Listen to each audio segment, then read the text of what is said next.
Let's build the Vampire Hunter Blade in Dungeons & Dragons. Starting with the race. Blade is half vampire, so we're going to go with the Van Richten's Guide to Ravenloft race, Dompire, or Dompier, not sure how that's pronounced. This is essentially part vampire. You get dark vision, you get deathless nature so you don't need to breathe anymore, you're a little faster than most with a walking speed of 35 feet, and you get some crazy stuff like spider climb, allowing you to climb up and down vertical surfaces. This initially starts off as you just being able to climb really well, but at 3rd level, you can straight up walk up and down it like you're Spider-Man. But most importantly, you get Vampiric Bite. So you can chomp down on somebody, dealing 1d4 piercing damage, and you have advantage on this attack if you happen to have less than half of your total hit points. And as long as this isn't a construct or undead that you're chomping down on, you get some additional benefits, regaining some hit points equal to the amount of damage that you dealt, and you get a bonus to your next ability check or attack roll that you make equal to the amount of piercing damage you dealt with your teeth. You can use this feature a number of times equal to your proficiency bonus per long rest. Lastly, this does give you some skills, so we're going to grab stealth and athletics. And before we dive into the stats and all that stuff,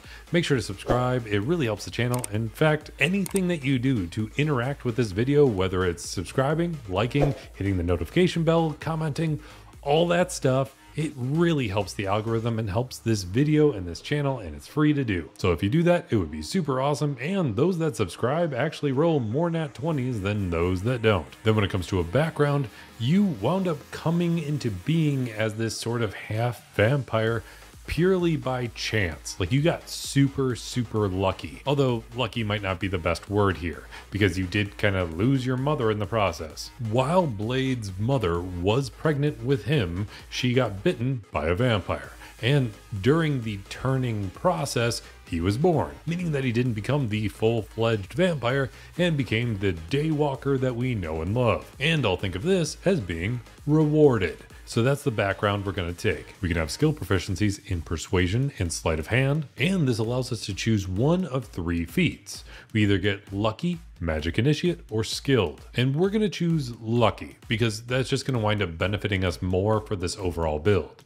Then when it comes to the stats, we're going to have a point spread that looks like this. Fairly well balanced, but we are going to be leaning a little more into strength for this build, and definitely not ignoring our constitution. Then when it comes to a starting class, because we will multi-class, we're going to be starting with a ranger, because you really have it out for vampires. You want to kill pretty much all of them. This gives you proficiency in all weapons, as well as light armor, medium armor, and shields. You get saving throws in strength and dexterity, and you get to choose 3 skills. We're going to grab perception, insight, and survival. Then we get to choose a favored enemy that we just kind of specialize in hunting, and that's going to be undead because that's what vampires are.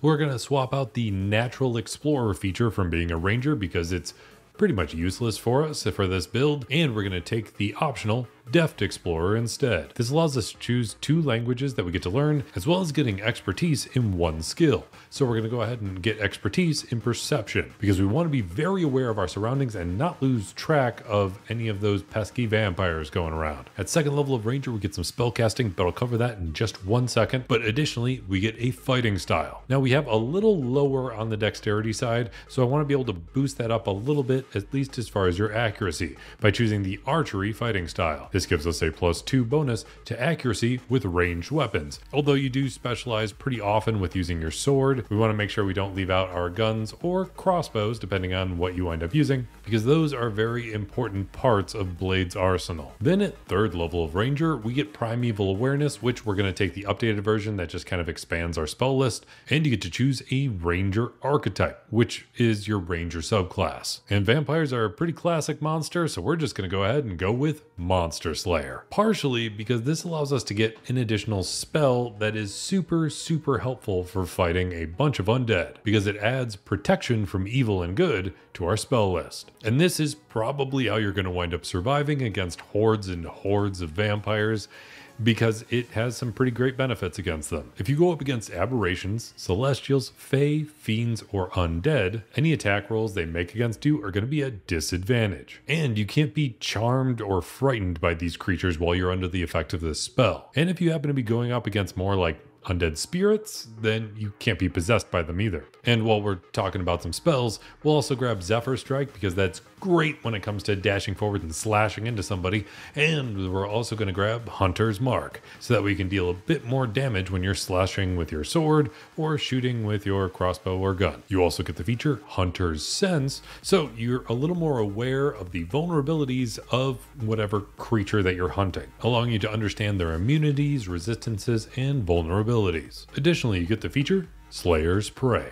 So now you can use your bonus action to designate some sort of enemy that you want to deal a bit more damage to. And then the first time you hit it on any one of your turns, you deal 1d6 additional damage. Then instead of continuing on in Ranger, we're going to jump over to Fighter. This allows us to get another fighting style right away. So we're going to choose Dueling because you use a sword pretty often, but you usually just one-hand it. So I want to boost up that damage because Dueling gives us a +2 to the damage with any one-handed weapon. Additionally, you get the feature Second Wind, so you can spend a bonus action to regain some hit points equal to 1d10 plus your fighter level. Think of this as taking a hit from your alternative to blood. Then at second level of fighter, you get Action Surge, allowing you to get an entire extra action on a single turn. Then at third level of fighter, you get a martial archetype, which is the fighter subclass. And you are fighting on behalf of most vampire hunters worldwide, so we're going to go with Champion. This gives us the feature Improved Critical. So now when you hit a creature with any sort of attack and you wind up rolling a 19 or a 20 on your dice, you crit on either number instead of just waiting for those nat 20s. Then at fourth level of fighter, you get an ability score improvement. And we're going to focus more on our sword fighting, so we're going to boost up our strength because you are pretty darn strong overall. And I always feel like in the movies, you're kind of firing non-stop and more of a spray and pray kind of person. Then at fifth level of fighter, you get extra attacks. So now you can attack twice per action. Then at sixth level of fighter, you get another ability score improvement. So we're going to go ahead and boost up our strength by 2 more points. At seventh level of fighter, you get the feature Remarkable Athlete from being a champion, allowing you to add half of your proficiency bonus rounded up to any physical check that you need to make that you don't already have proficiency in. Additionally, when you have to make a running long jump, you can increase that distance by an amount equal to your strength modifier. Then at 8th level of fighter, you get another ability score improvement. So we're going to go ahead and take a feat, and we're going to go with Tough. This boosts our overall hit points by 2 per level. Then at 9th level of fighter, you get Indomitable, allowing us to re-roll a saving throw once per long rest. Then at 10th level of fighter, we get another fighting style from being a champion.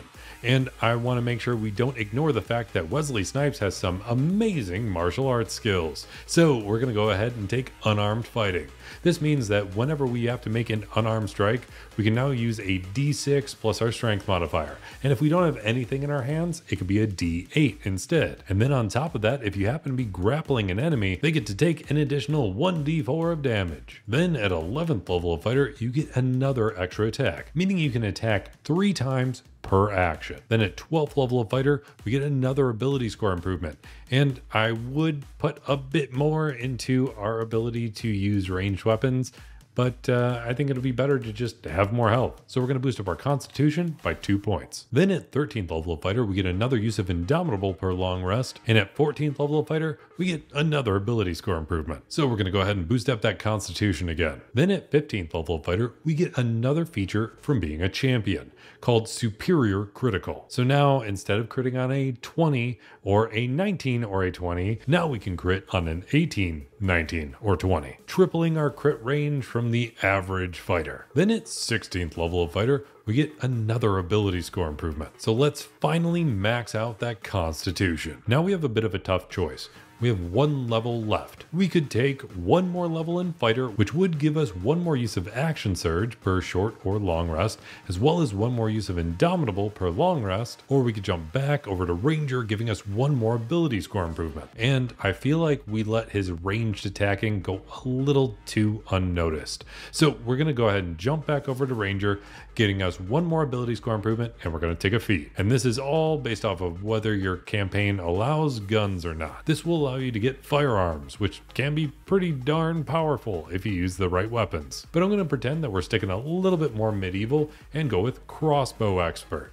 This allows us to fire at short range while not being imposed with disadvantage. We get to ignore the loading property for crossbows, and if you wind up being able to have a hand crossbow in your hand and have a bonus action, ready to go, you can wind up shooting one more time as your bonus action, which if you juggle your weapons properly, you can wind up doing pretty consistently, while still being able to utilize the dueling fighting style. Just slash away and then you pick up that crossbow at the last moment and shoot with it. It's a pretty straightforward build, but I think it's overall solid. It just takes a little bit longer to get started because you take a few levels in Ranger to start. But let me know what you think about this build in the comments down below, especially if you think some motherfuckers always gotta ice skate uphill. But if you want access to the character sheet for this build or any of my other builds, feel free to check out my Patreon, linked in the description down below, where you can help support this channel and get access to all that stuff, and be as awesome as some of these people scrolling on by, or some of my especially awesome player character patrons: Rave Lord, Nicole Piliak, Alone, The Holy 999s, Christopher Sams, Dark of Skies, Barrows Gruel, Zach, Felix Hulick, The 10586, Kevin Shirley, Zephyros, That Funny Man 57, Joshua Maynard, CGC 2014, Panda Milkshake, Ted Z, Andrew Nobles, Karkat Kitsune, Decker Joint, Z13, Viral Nerevar, Daniel Galvin, The Dino 21, and Salvador. Then there's the Dungeon Master level patrons I play D&D with: T Brownie, Julia B. De Oliveira, Just Wolf, Shane Gilroy, Daniel Saffler, and Conman ZX. Then going above and beyond anything I ever expected is my God tier level patron, GameSteak. So a very special thank you to him.